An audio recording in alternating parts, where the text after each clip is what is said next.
Ladies and gentlemen, good day and welcome to PCBL Chemical Limited Q3 FY26 earnings conference call hosted by ICICI Securities Limited.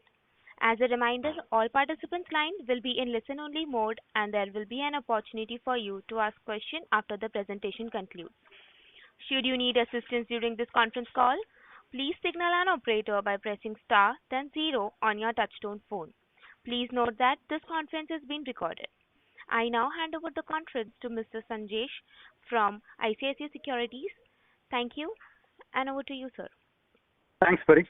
Good afternoon, everyone. Thank you for joining on for PCBL Chemicals Limited Q3 9-month FY2026 results conference call. We have PCBL management on the call, represented by Mr. Nilesh Kaul, Managing Director, Mr. Raj Gupta, CFO, Mr. Anand Kumar, Group Head, Investor Relations, Mr. Pankaj Kedia, ED Investor Relations. I would like to invite Nilesh to initiate with his opening remark, post which we will have a Q&A session. Over to you, sir. Good afternoon, everyone, and a warm welcome to you on PCBL Chemicals Q3 and 9-month FY26 earnings conference call. Our result documents were shared with you earlier, and I hope you have had an opportunity to glance through them. I will initiate by briefly taking you through the key financials and operational highlights for the quarter and 9 months, ended 31st December 2025. Following that, we will open the forum for your questions. Before I talk about business, a quick introduction is in order. I have taken over this role from Mr. Kaushik Roy on the 3rd of November 2025. Prior to joining PCBL Chemicals, I worked in Castrol, British Petroleum, Lafarge Holcim in a career spanning 28 years. And my last assignment was with Hindalco Industries Limited as Senior President, Aluminium and CEO Downstream Business. Now about the business. As we reflect on the quarter, our Q3 performance has been shaped by geopolitical developments and volatile market conditions across segments. While this has put pressure on near-term profitability, the underlying fundamentals of our business remain strong and unchanged. Domestic demand remains healthy, supported by high domestic consumption and rising tire exports. Globally, carbon black demand has been impacted in the short term due to trade tensions, tariffs, and geopolitical challenges. Following significant capacity addition over the last few years, industry utilization, currently around 75%, is lower compared to the normal level of 80%. As utilization improves in coming quarters, pricing power should gradually return. Given the uncertainty around global trade policies, particularly the US tariff, and the US tariff was around 50% on India, we saw very cautious behavior from customers in the US. The conclusion of Indian-US trade deal announced yesterday at a substantially reduced tariff of 18% will meaningfully benefit both PCBL and Aquapharm in expanding our sales volume and profitability in the US market. The trade deal is a major boost to India's export competitiveness, as India has now a significant advantage to its Asian peers. Recent announcement of the India-EU FTA is also positive for us.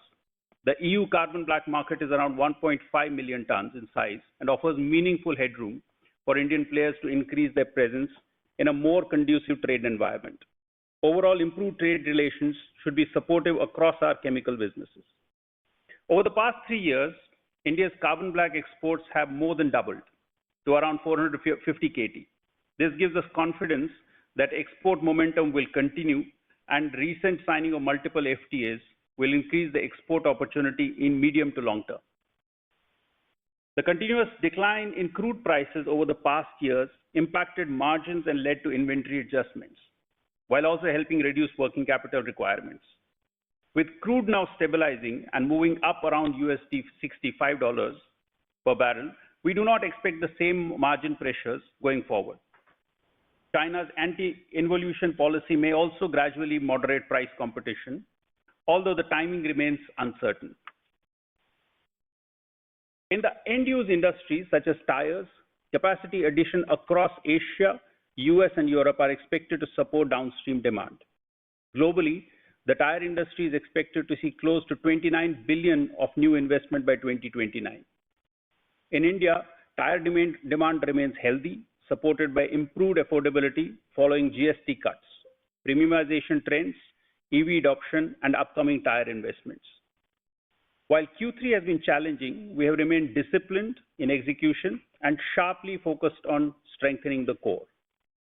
In parallel, we have embarked upon a company-wide cost optimization drive focused on procurement optimization, yield and productivity improvement, further reduction in downtime, logistics optimization, and expanding our market reach. These are measurable execution-led projects, and we are targeting cumulative cost savings of rupees 200 crore over the next 2 years, which we expect to translate into visible improvement in profitability over the coming quarters. Alongside cost initiatives, our R&D teams are working on diversifying our feedstock mix as well, including evaluating alternates, which includes coal tar as well. This enhanced supply chain flexibility reduces concentration risk and strengthens our ability to manage volatility across market cycles. Our growth strategy remains volume-led, supported by geographical diversification, efficiency initiatives, new value-added product streams, and improving performance at Aquafarm. We've also taken initial steps towards integrating circularity in our operations, including evaluating the use of tire pyrolysis oil and end-of-life recyclable carbon black. These efforts are currently at an early stage, but they align with our focus on sustainability, cost resilience, and long-term competitiveness. As technologies mature and adoption improves, we expect momentum on this area to gradually accelerate. In the specialty carbon black segment, the near-term environment has been influenced by slower infrastructure activity and consumer trends and continued capacity addition, leading to lower pricing power. However, our newly developed value-added grades are gaining acceptance in applications such as industrial coatings, supported by their performance characteristics. That said, we are seeing encouraging traction in segments like semiconductors, data centers, and AI-led investments. Overall, we remain constructive on the outlook and continue to selectively increase our focus and resource allocation in this segment. Alongside our ongoing focus on execution, we are progressing with strategic capacity expansion across segments. I'll now share a brief update on these projects. We have commissioned 60,000 metric tons per annum brownfield expansion of rubber carbon black at our TN plant. This takes our total installed capacity there to of the overall organization to 850,000 metric tons per annum. Trial runs commenced for superconductive specialty black grades of 1,000 metric tons at Palej, Gujarat. Pre-commissioning process has started for the specialty black line of 20,000 metric tons in Mundra. Nanowaste pilot plant project of 80 tons is expected to be live by the end of March 2026. Work on 4,000 metric ton acetylene black plant has been initiated, and we expect it to commission by the end of FY27. For the proposed greenfield carbon black project in AP, we have applied for environmental clearances, and we expect to receive them within a period of 12 months. We are committed to meaningful investment in technology and digital capabilities also, aligning with our long-term vision. We firmly believe that the coming quarter will reflect the benefit of all these investments and the India-US and India-EU trade deal, positioning the company on a stronger, more sustainable growth trajectory. We continue to strengthen PCBL's sustainability and safety performance alongside business execution. PCBL has retained its gold rating from EcoVadis, placing us among the top 5% of companies globally assessed on environmental, social, and governance parameters. During the year, we have also made measurable progress across our sustainability priorities, including reduction in greenhouse gas emission, specific water consumption, and energy intensity. PCBL's TN plant and PCBL's chemicals Durgapur plant received ISCC Plus certification, demonstrating our initiatives towards circularity and responsible consumption and production. Year to date, specific water consumption has reduced by 3.9% in Durgapur and 5.3% in Kochi, while specific power consumption has reduced by 1.3% in Durgapur and 3.6% in Kochi. All manufacturing sites have achieved zero waste to landfill certification, platinum diversion rating. Importantly, we have also maintained a strong safety track record with zero lost time injuries in FY26, reflecting continued focus on operational discipline and people safety. Coming to the quarterly performance. During the quarter, our consolidated sales volume in carbon black business marginally declined by 2% year-on-year to 141,271 metric tons. Consolidated revenue from operations during the quarter was rupees 1,846 crores and consolidated EBITDA was rupees 231 crores. Further, in alignment with recent changes in the labor code, we have recorded a one-time provision of 21 crores during the quarter. Of the total carbon black sales volume, domestic sales volume grew by 6% year-on-year to 89,615 tons, while international sales volume decreased by 13% to 51,656 tons in Q3 FY26. Moving on to our segment performance, tires accounted for 81,219 tons, performance chemicals 43,352 tons, while specialty sales volumes was up by 17% year-on-year to 16,700 tons. Power generation increased by 28% year-on-year from 161 million units to 206 million units, with an external sales volume growing by around 33% year-on-year to 125 million units as against 94 million units in Q3 FY25.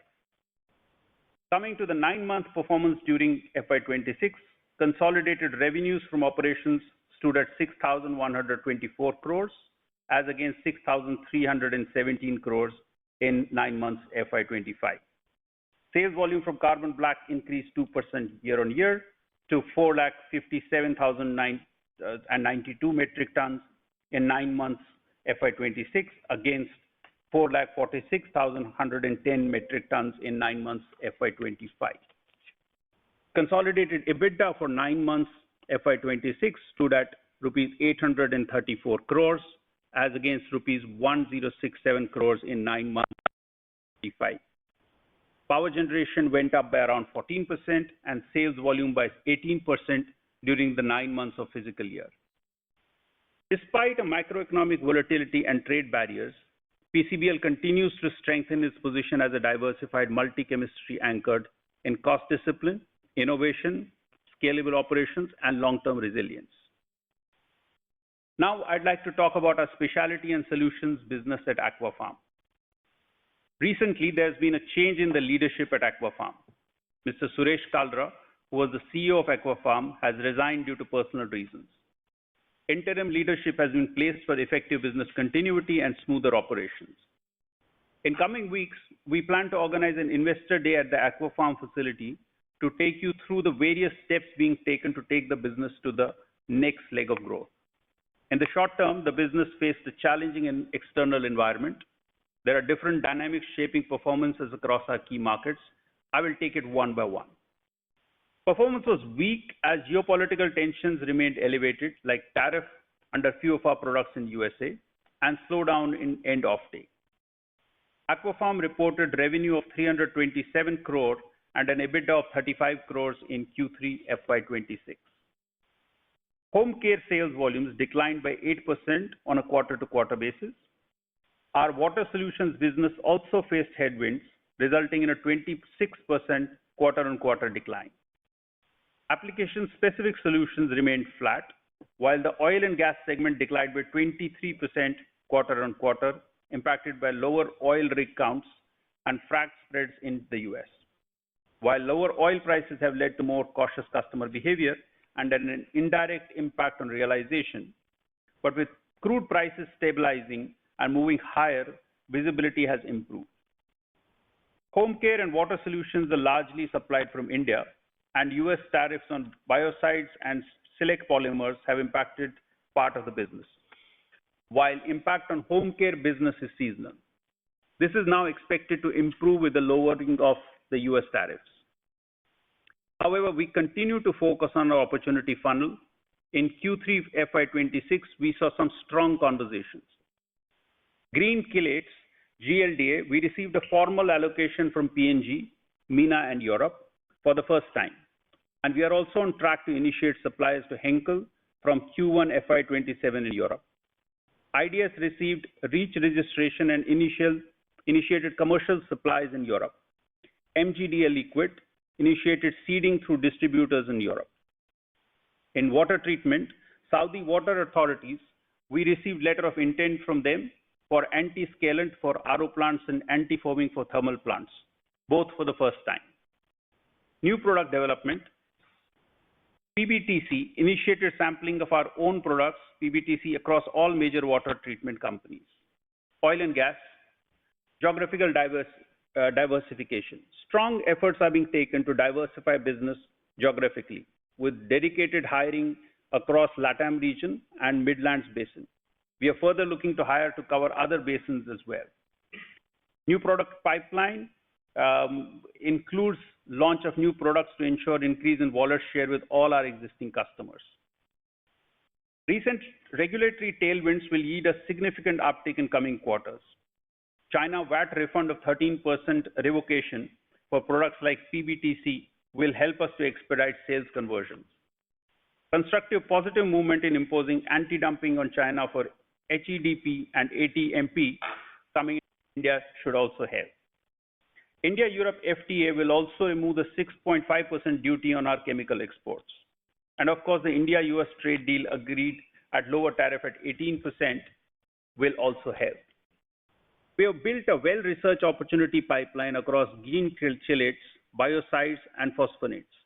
To support execution, we are strengthening our sales organization and appointing a new distributors in markets where we have limited presence, such as Africa, Latin America, Canada, and Australia, which should enhance our market reach over the coming quarters.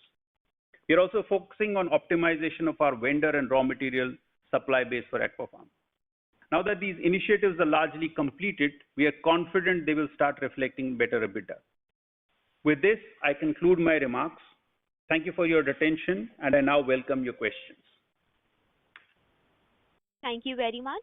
We will now begin the question and answer session. Anyone who wishes to ask a question may press star and 1 on their touchtone telephone. If you wish to remove yourself from the question queue, you may press star and 2. Participants are requested to use handsets while asking a question. Ladies and gentlemen, we will wait for a moment while the question queue assembles.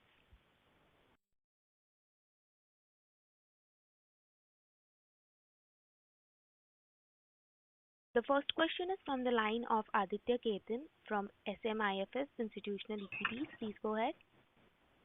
Yeah, thank you, sir, for the opportunity. So just a couple of questions. Sir, when we look in this quarter holistically, so overall volumes have seen a 23,000 tons decline quarter-on-quarter basis. But the realization and gross profit still looks okay, like despite all the tariff-related uncertainty. But again, on the hindsight, our fixed cost has gone up. So what has led to this steep dip in volumes and higher fixed cost during the quarter? Aditya, if you look at our quarter-on-quarter cost changes, the fixed overheads have not gone up. So actually, there is a saving in fixed cost, fixed expenses. But operating leverage has played negatively, and consequently, when you look at EBITDA level, then it is slightly lower as compared to the last quarter. In terms of the volume decline, it's predominantly come from a reduction in the export volume. While we have maintained domestic market share, the export environment being a little more tricky is where we have lost the volume. And that's impacted the bottom line. How much volume, sir, we have impacted because of tariffs in US? So it's difficult to put a hard number on that. One of the things that happened with the US customers was that even when we were competitive, because they were not sure about what the eventual duty structure would be, they were not willing to commit. We shall now see how we engage back with them and get back that volume. So there's not a particular number I can give you, but yes, it did impact us not being able to convert a lot of opportunities which were being discussed earlier in the year. Got it. The last quarter, Aditya, is also end of calendar year, and a lot of our customers in international markets, for them that is balance sheet period, and consequently, historically, we have seen some inventory reduction on their books, and which last quarter has also kind of hit us, the changes in inventory level, and consequently there was impact not only in US but in number of other geographies also. Got it, sir. My second question is, sir, when we look at the current business structure, we have not been able to ramp up Aquapharm, like it has been a very long period of time now. So what gives us the confidence that in our future businesses, like your nanowaves and your superconductive grades, wherein I believe a bigger share of EBITDA going ahead would be coming from the nanowaves. So what gives us the confidence that that also would be a linear ramp up, or the company can start the plant, what they have said, considering what has happened in the hindsight in Aquapharm, we have not been able to get that number. Can you let us know like how things will move ahead, and whatever we have said, can we deliver on it? Aditya, on Aquapharm side, while we have not been able to ramp up in the past, that point is true. But a lot of steps have been taken in the recent past, and a lot of regulatory tailwinds are also supporting us now, which gives us a belief that next financial year you would see a significant ramp up on the volume side. If you recall, we almost added 30% of capacity in Aquapharm in the last couple of quarters, first half of this year, and those were those products where we were seeing customers demanding products. Having commissioned those capacities, it takes some time to ramp up those capacities, which we believe will start happening going forward. Secondly, if you see on multiple product side of ours, practically a primary reason of Aquapharm not doing well in the last quarter was a decent degrowth in the oil and gas business, where lower crude prices were kind of impacting in terms of customer demand to us. But with crude slightly moving up, we believe that demand should pick up. On some of the other products, specifically on the green chelate sides, where we have in the past also spoken about a very large opportunity, because we see very specific, movement of from the customer side requirement towards green chelates. We have added capacities in the past for green chelates.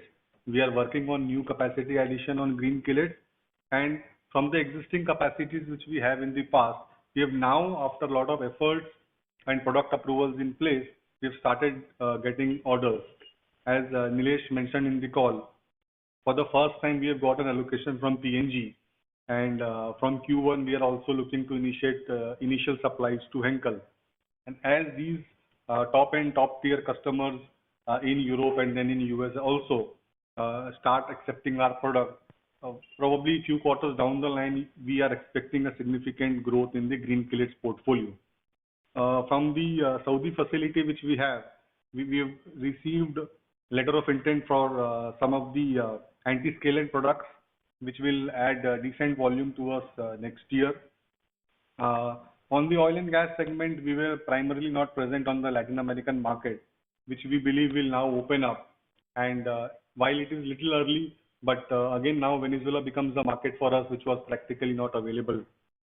Also, there are a couple of regulatory tailwinds, which I am re-highlighting to you, which is on the PBDC product, the 13% VAT removal from Chinese side will now ensure that our margin on PBDC will move up significantly, and it's a reasonably decent portfolio for us.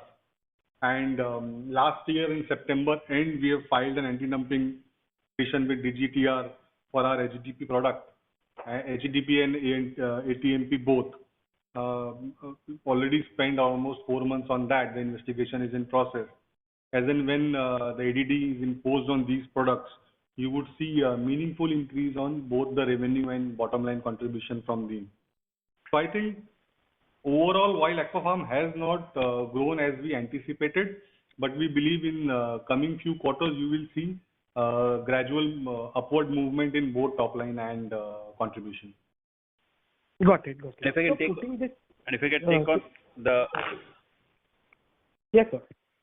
if I can take on the nanowaste question, I think what you should get confidence from is we have put together a very strong project management framework in taking this product from lab to commercial, with very strong engagement with customers already at the pilot stage, dedicated teams being hired ahead of time. And I think rigor in execution is something that we are prioritizing with strong project management. I think we are very confident that we'll be able to take it to the commercialization stage in as per plan. Got it, sir. So putting things into perspective for Aquapharm, you have said like you are also starting Henkel supplies in Europe by first quarter, anti-dumping duty imposition on HMDCs and all. So putting these things, like what sort of volume growth we are anticipating in Aquapharm for the next 2 years? And similarly in carbon black, is there any change in the volume guidance which we have earlier stated? On the Aquapharm side, I think we should be comfortably looking at least a 20% volume growth next year. But sir, this volume growth figure of 20% was despite the current order of Henkel and all these anti-dumping duties. So ideally it should be much higher. It should be higher. Some products are under approval stage, and supply ramp up, it takes time. So we have conservatively estimated at that number. We'll be happy to report a higher growth going forward. And on the carbon black side, sir? On the carbon black side, again, we should be seeing growth. As I talked about earlier, we have commissioned and started up an additional soft line in TN, which should demonstrate that we are confident that volumes are going up. Both in the domestic market, it will be in line with the growth of the market, and in the international market, we expect to grow market share. So you should see a strong growth coming in. We are already seeing some green shoots in Q4 itself, but the real value will start coming in from Q1, Q2 next year. Got it. So just one last question. So when we look at the spread cycle of history, so today we might be standing at the lower of the spread. And quarter after quarter, management has reiterated that this is the bottom. But every quarter we see a new bottom in spread.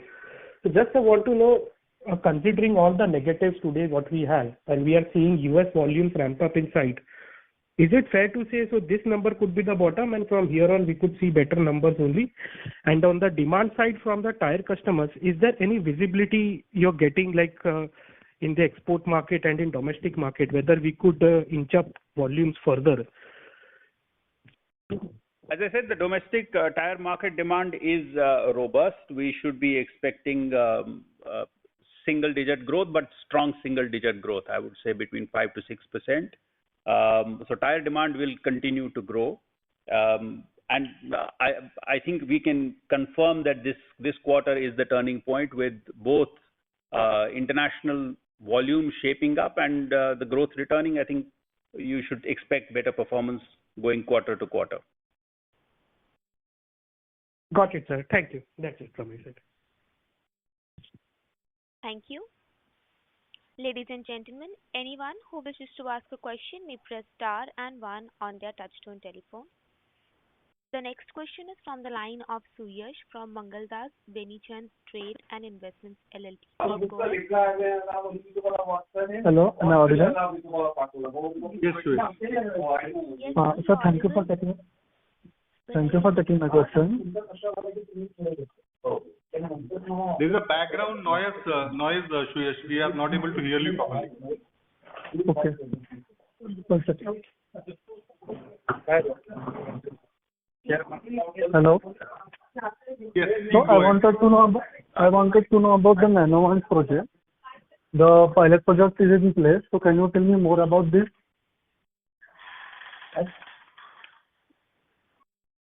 What was the question? Hello. So, NanoWaste is a project we are entering into the battery energy segment. This is a partnership with an Australian company. So, The concept in terms of nano waste is a new way of making the product, and we are already engaged with customers in validating the properties of the product, and we have got very interesting and encouraging returns from them. After the pilot project is done in March, we expect a validation period of a few months before we look at final ramping up of the capacity. This is a significant growth opportunity for PCBL to diversify and get into the battery materials industry. Okay. And what is the expected revenue and EBITDA margins from this product for FY27 and FY28? So commercialization of this product is going to take some time. We are planning to put a 2,000 ton commercial plant, and at full utilization level, it should generate somewhere around close to about 1,700 crore kind of top line, and almost 50% of that going to bottom line. But the full utilization is going to take beyond 28. So our sense is that it should be end of 29 or 30, beginning of 30, that we will reach the quarterly full run rate of utilization. Okay, so that means the 1,700 crore top line will be achieved after 28. No, so while the commercial plant should come up by 28, end of 28, utilization thereof will still take few more quarters. It can take 4 to 6 quarters or maybe even more. This is little early for us to comment on that. But at full utilization level, it should generate about 1,700 crore of top line, and about 50% of that should be flowing down to bottom line. Okay. So this is the commercialization will be in end of 28, not 27. I thought this was in second half of 27. Correct, you are right. You're right. Yeah. Okay. Thank you, sir. Thank you. Thank you. Thank you. The next question is from the line of Radha from B&K Securities. Please go ahead. Hello, sir. Thank you for the opportunity. Sir, in the investor meet, you had suggested that there will be no debt reduction in the next 3 years, as you are planning to go for higher capex, which was, I believe, about 3,200 crores. But the recent presentation mentions that there is a release in working capital, and which was used for reduction in debt. So, wanted to understand, is there any change in strategy on the capex and debt front? Okay. So rather, we are largely through with our brownfield expansion. We just commissioned one soft line in Tamil Nadu this quarter, and while the other line is also ready, the commissioning might take few more months. But the capex have been incurred. For the Andhra greenfield, we have applied for the environment clearance. And again, based on our past experience, we think that it will be good 3 to 4 quarters before we get the clearance from government to start the project. So next 1 year, the capex intensity is going to be very low. Now, coming to the debt side, beginning of the year also, we said that we are trying to make our working capital cycle more efficient, and that's where we have worked. So partly because of our being able to negotiate better credit terms with our vendors and our customers and better inventory management, we have been able to reduce the overall working capital. And also because crude came down in this period, so that has also supported. Now, on a net debt basis, there is already a reduction of about 400 crore plus in the first 9 months. And we believe that by end of this year, we should see about couple of 100 crores for the reduction in the debt. So how much capex are you expecting for FY26 and FY27? 26, it will add up to about 550 odd crores. So far, we have spent about 400 crores. There's one specialty line which is underway currently, but that's the number for the current year. Next year, it should be somewhere around 300 to 400 odd crores. Okay, so 26, 550, 27, 300 to 400 crores.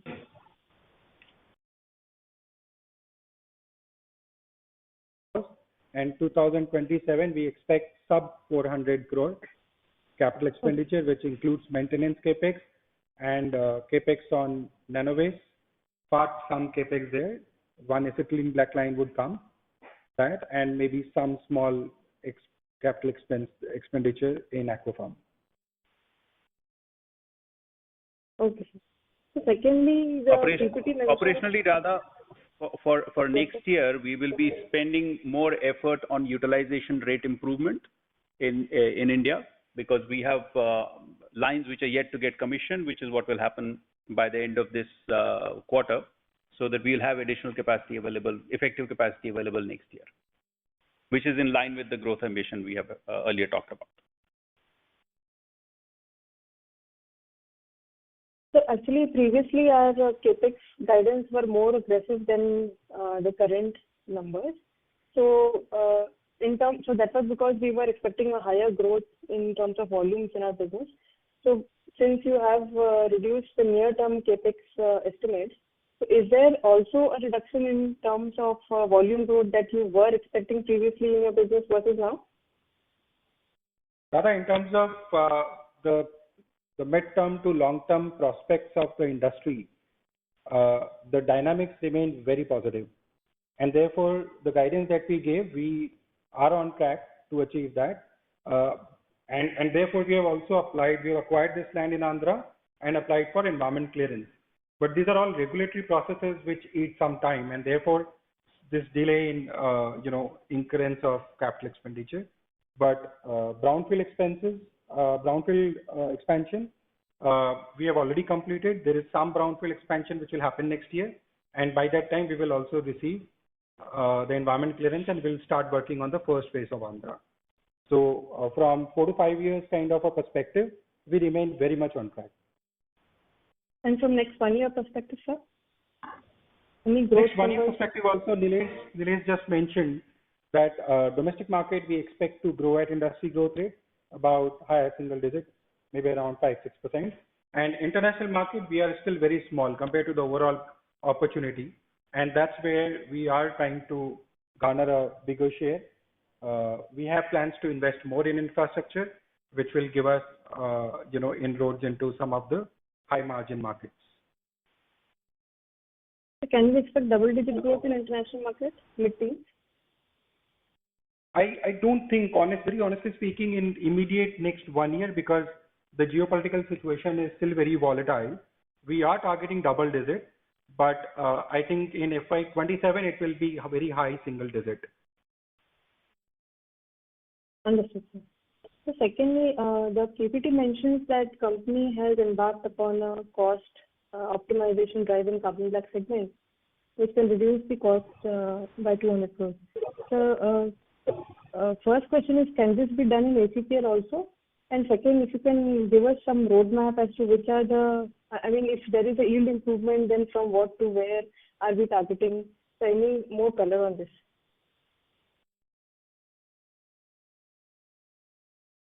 So it's a widespread project that we have taken, which is multifaceted. So it starts with procurement, where we are looking at diversifying our feedstock. So we expect 1 to 2% improvement there. In yield, across different grades, we are expecting further improvement. This is projects where we have already finished our pilots, and now we are looking at expanding and horizontally deploying these solutions. On productivity improvement also, through the use of digital and analytics, we have got projects now which will deliver productivity improvement for us as well. Even on quality side, we are going to be looking at reducing off-spec production within the production cycle. This is not quality that goes to the customers, that we are very, very good at. But within the manufacturing process, any off-spec generation reduction improves both yield as well as productivity. So we'll look at that. On logistics, there is an opportunity for us to improve. And as I said, on the procurement side, also we see opportunity to improve our cost.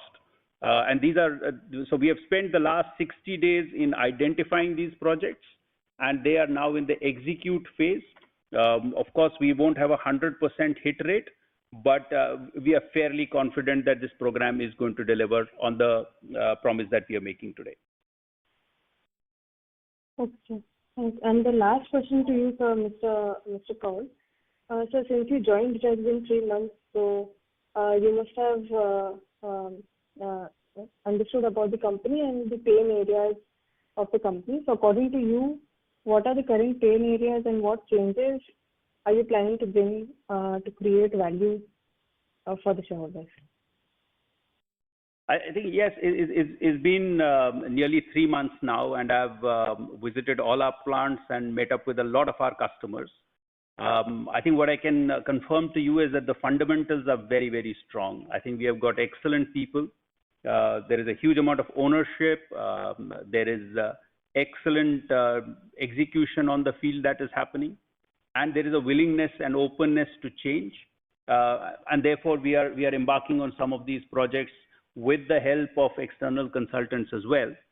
So what we have already started doing is getting some external consultants and experts to advise on some of the projects I was talking about earlier in terms of yield and in terms of productivity improvement. And I think in terms of the feedstock diversity, that's an opportunity for us to leverage. The other opportunity for us to leverage, besides the value-added part of the business, which is nano waste and other battery materials, where we are strengthening the team and creating more focus, is that key account management with international players, which also requires us to invest in the supply chain assets in specific geographies, especially with the improvement in FTAs which are coming through Europe. Certain geographies will become very interesting for us. So it's not just about appointing a distributor or supplying directly to the customers. One of the areas we'll try to improve is reduce the lead time for customers by putting in supply chain infrastructure in specific geographies. Not everywhere, but in a few specific geographies, which we believe is one of the key asks of the customers. So with these initiatives, I think we have the people to do it. We have the focus to do it. And we have now embarked on creating a roadmap in which each of these milestones is going to be tracked very rigorously to deliver on the promises that we make. I hope that helps. Yes, sir. Thanks and all the best to your team. Thank you. Thank you. The next question is from the line of Senil Jain from Ambit Capital. Please go ahead. Hello. Hello. Yeah, we can hear you. Yeah. So just one question I have. Sir, what is the EBITDA per ton for the carbon black business for the third quarter as well as 9 months of FY26? And do we expect to maintain the guidance of 25,000 per ton over the next 2-3 years? Well, third quarter we had 13,800 rupees EBITDA per ton. And this number for 9 months is 15,300 rupees. Okay. What was the next question? Sorry, Sanil. Projections. And the guidance. Yeah, sorry. So beginning of the year and earlier earning calls, we had spoken about all the initiatives we are taking on our product portfolio improvement side, manufacturing efficiency, right, and the operating leverage playing its role as we grow higher in terms of volumes and capacity. All of that, I'm not talking about immediate short term, but 4 to 5 years, we stick to our earlier guidance. The potential is huge, and we should be reaching somewhere near 24, 25 rupees in next 5 years. That's how we see it. Okay. Thanks. That's all from my side. Thank you. The next question is from the line of Shashank Kanodia from ICICI Securities. Please go ahead.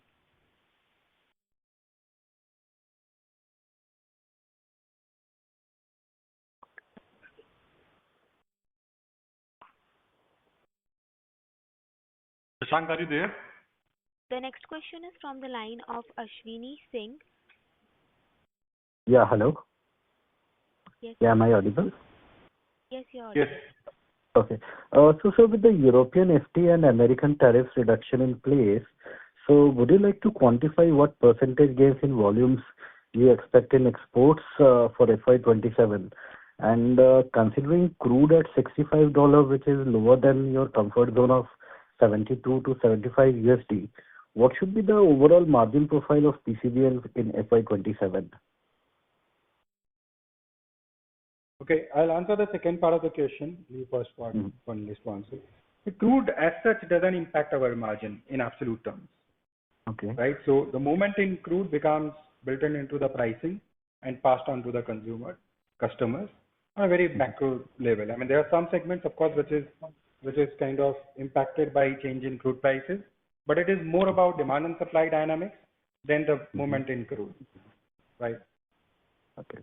So in terms of the volume, I think it's a dual question. One, what we did when the tariffs went up from 10% to 50% is we stayed engaged with our customer base, which did result in us taking a little bit of a hit on profitability.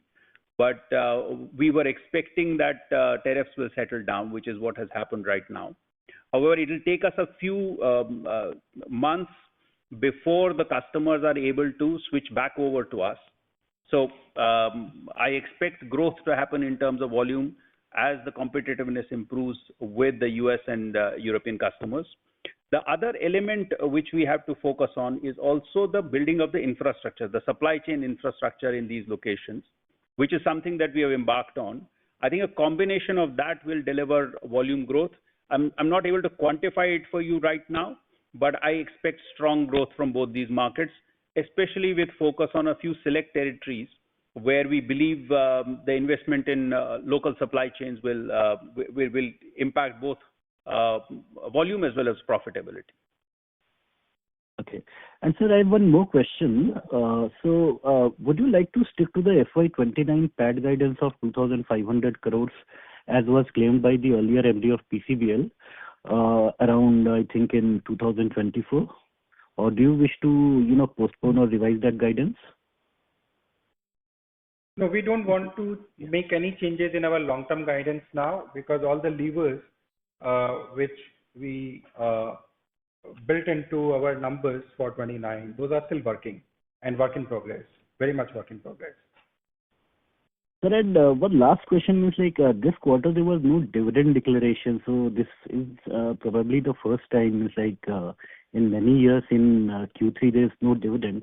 So earlier in Q2 you had a dividend, but it was termed to be an interim dividend. So would you like to comment anything about what should we expect on the dividend policy going forward? Typically, if you see last few years, the board has declared the interim dividend either in Q3 or Q2. And while last financial year it was in Q3, this time the board chose to deliver on Q2. And currently, I think at the board there was no proposal to go for any further round of dividend.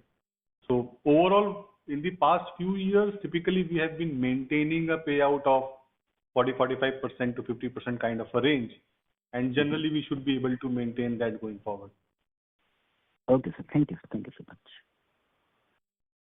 Thank you. The next question is from the line of Disha from Sapphire Capital. Please go ahead. Hello. Yes, Disha. Am I audible, sir? Yes. Yeah, I just wanted to know what's the total CapEx that we're spending for the nano waste plant? On the commercial pilot plant, it would be just about $4-5 million. And no, on the full scale on the full scale, our current estimate gives us a number of about between $25 to $30 million. And this we're expecting to commercialize by the end of FY28, right? Yes. Okay. So what's the utilization that we're targeting for FY29? So this is something that we will have a better hang of after the pilot results are in and further qualification of the material happens. But we expect after qualification, the ramp up to be fairly quick. Okay, so can we expect to reach peak by beginning of say FY30? FY30, I think we should be seeing closer to where we want to target in terms of utilization. But as I said, it will require us to work on further downstream applications of nano waste and work with customers and see how that supply chain improves as well. But yes, we are confident that the ramp up will be fast. Okay. Okay. All right. That's it from my side. Thank you.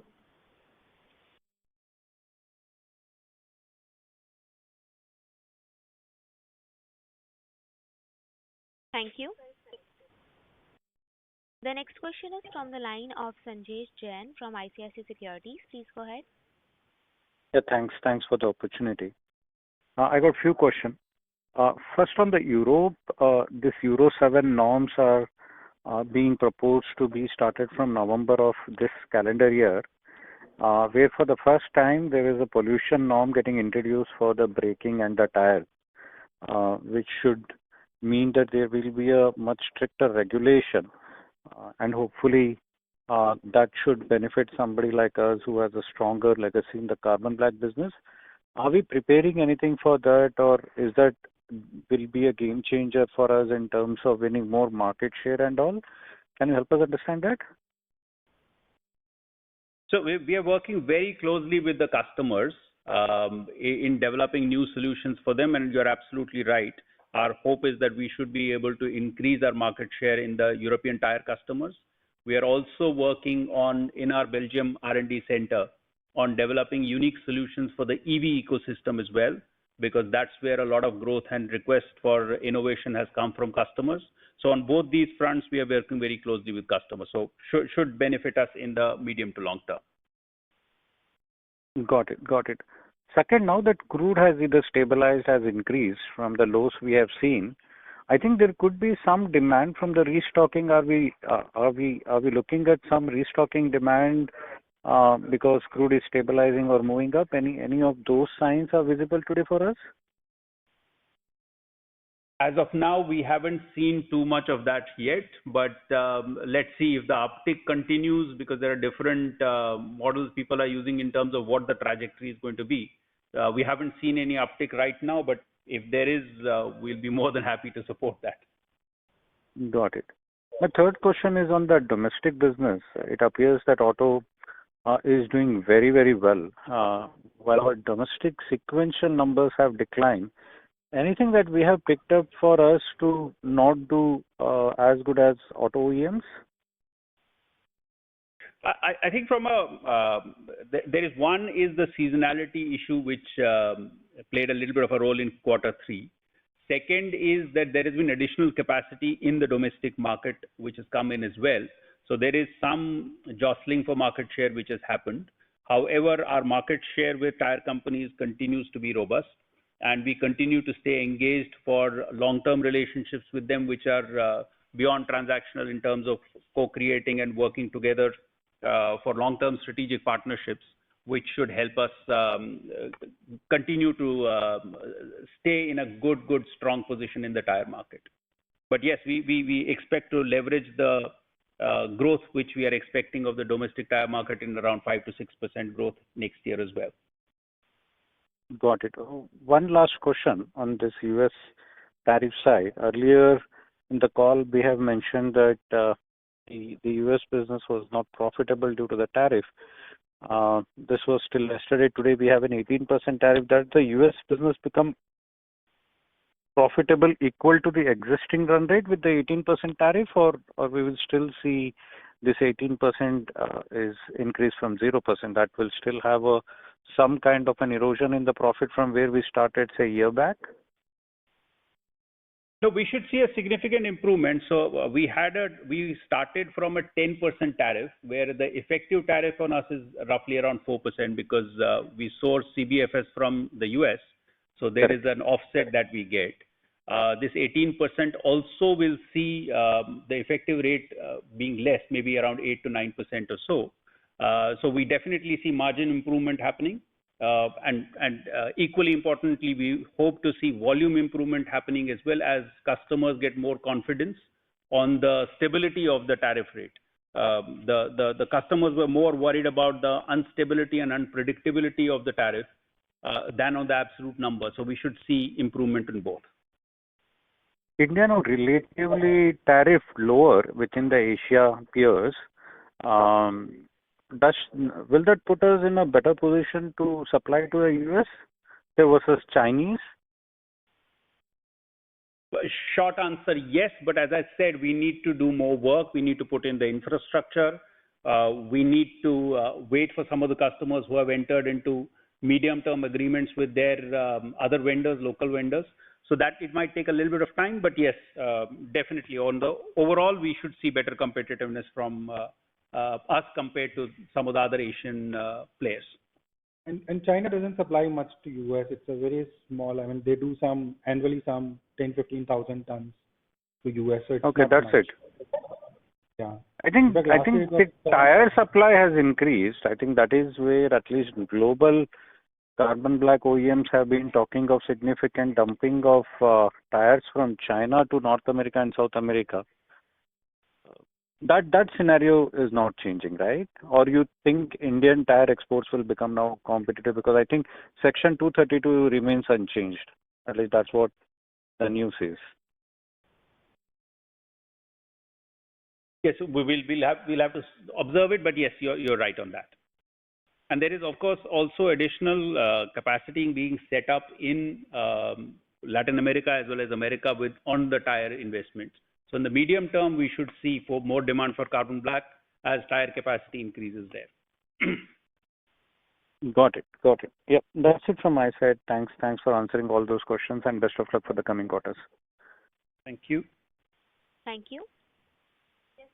The next question is from the line of Bharat Seth from Quiz Investment Advisors. Please go ahead. Hi, sir. Thanks for the opportunity. My all questions have been answered. I have only one question when we are talking of a yield improvement. So what kind of a improvement currently we have at Tamil Nadu, which is a new plant, vis-a-vis old plant, and where do we have a strategy to improve when you talk about yield improvement measure? So just to give you, so some of the interventions we are looking at is, for example, the type of refractories we are using. We're getting international consultants to come and support us on that, and minor capex investments to improve efficiency. So we should see a 1 to 2% improvement in the near term with some of the interventions that we are planning. Near term in the sense that when you are talking of 2-year plan, correct? Is that fair understanding? That improvement might come earlier. Okay. As I said earlier, we have done a pilot test and there we have been yield improvement. And now it's about horizontally deploying this across the other plants. Okay. And medium term, what kind of improvement that are we looking for?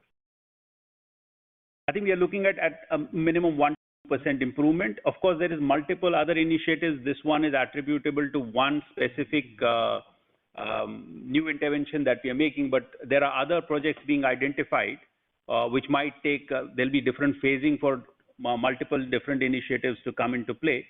But okay. I would say over the next 2 quarters, we should start seeing this improvement.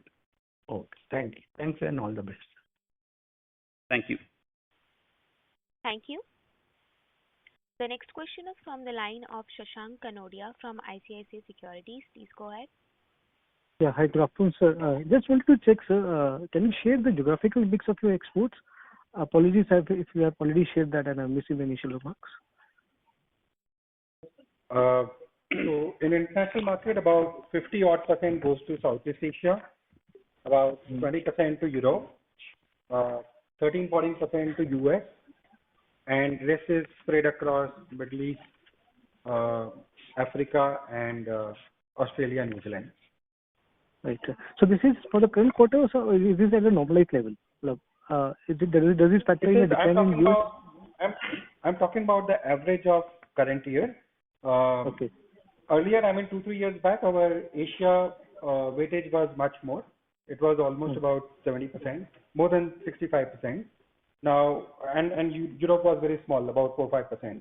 So from there, our North America and Europe volumes are on an increase. Right. So effectively, sir, the 13-14% volumes will tend to benefit from the reduced US tariffs, right? It is not exactly US tariff. Like I try to explain that there's also inventory destocking, right. partly because of December being balance sheet month for number of our international customers. And also crude price has seen some correction, continuous correction. And when that happens, then typically the inventory level goes down in the system. So both things, and also in some of the markets, some of the customers where our margins were very low, we took a conscious call to reduce volumes. Right. And second, sir, in the case of Aquapharm also, you have manufacturing facilities in US, Middle East, and India, right? Prashant, you're not audible. Sir, in the case of Aquapharm, you have the manufacturing facilities spread across US, Middle East, and India. So from India, do we export to US in the case of Aquapharm as well? Yes, we do. And what proportion? That's very small. Very small business. That's more kind of raw material to for some of their end products. But in terms of overall percentage of their business, India business, it will be like 4-5%. Right, right. And sir, in our broader scheme of things, we were supposed to spend 3,000 crores of incremental growth capex, right? And you have considerably downward revised your capex guidance for this next year. So by FY28 onwards, do we, pent up our capex spends, or it's going to be at the similar levels going forward as well? No, so when we spoke about capex plan, that was kind of addition of all the brownfield expansion, greenfield expansion, the new projects in the conductive segment, and also bid for the Aquapharm. So part of that expenditure, Shashank, we have already incurred, like the brownfield expansion in Tamil Nadu is complete. The specialty expansion in PCBL, Mundra, that is also about to get completed. The pilot plant of Nanovace is ready. Acetylene black plant will come up next year. So it is not that we are cutting down on the size of our expansion plan. It is only that part of that we have already incurred, and part is waiting to get started, pending some approvals from the government. This is a greenfield primarily. Right. And so we were supposed to do a brownfield expansion of 90,000 tons at Tamil Nadu, right? So has it been in two parts? Or? So that 90,000 tons included one soft line and one hard reactor. The soft line, 60,000 tons, that is already commissioned. The hard line is currently under trial run, and we would announce commissioning of that too soon. Okay, thanks. And sir, is there any possibility of advancing commissioning of a nanosilica plant? Because that is something which is kind of interest to. So it's a new technology. So we want to take it step by step. We want to ensure that the pilot project goes well. So we have enough adequate focus on it. We have continued engagement with the customers. But I think it's best to do it in a structured step by step way, rather than trying to rush it and then sort of not being able to deliver on the promise. So as I said, new technology, we should have the pilot on time, and engagement with customers will dictate if we want to fast track this or not. Right. And sir, our FY30 plans included 2,000 tons of nanosilica plant commission, right? So that remains unchanged, right? Or is it now scaled back to 1,000 tons? No, we have not made any changes yet. As I said, the pilot project will dictate the next steps on this one in terms of timing. But as of now, we continue to hold on to that the next phase will be a 2,000-ton plant. Okay. And sir, one last thing, in the case of Aquapharm, last call guidance was 75 crores of EBITDA at the existing run rate. So do we stay by that guidance for Q4 for the case of Aquapharm? Next quarter, we expect improvement from the current run rate. But yes, the EBITDA guidance will be slightly delayed. Right. And on the dividend payout, sir, you said that you tend to be at 40-45% of PAT. Last quarter, you already distributed 226 odd crores. Do you feel you've gone overboard on dividend payout this time? From the current quarter's profitability, if you add up, the overall payout will look high. But from a normalized level, it would still be that 45-50% kind of a payout. Just one thing I'll add here, Shashank, the visibility around performance and cash flow remains very strong, and therefore the board has decided not to reduce dividend payout for now. Sure, sir. Sure. Thank you so much, and wish you all the best. Thank you. The next question is from the line of Aditya Ketan from SMIFS Institution Equities. Please go ahead. Yeah, thank you, sir, for the follow.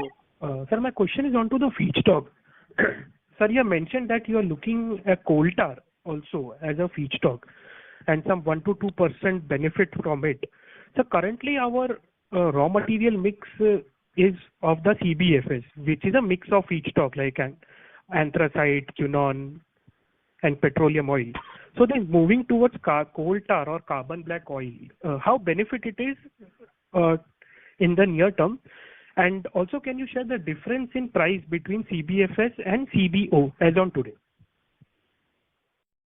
So we have predominantly been operating in the CBSS, which comes from the crude, and now we are looking at diversifying. So it's a strategy to diversify and sort of ensure that in different market cycles, we are equipped to mix and match.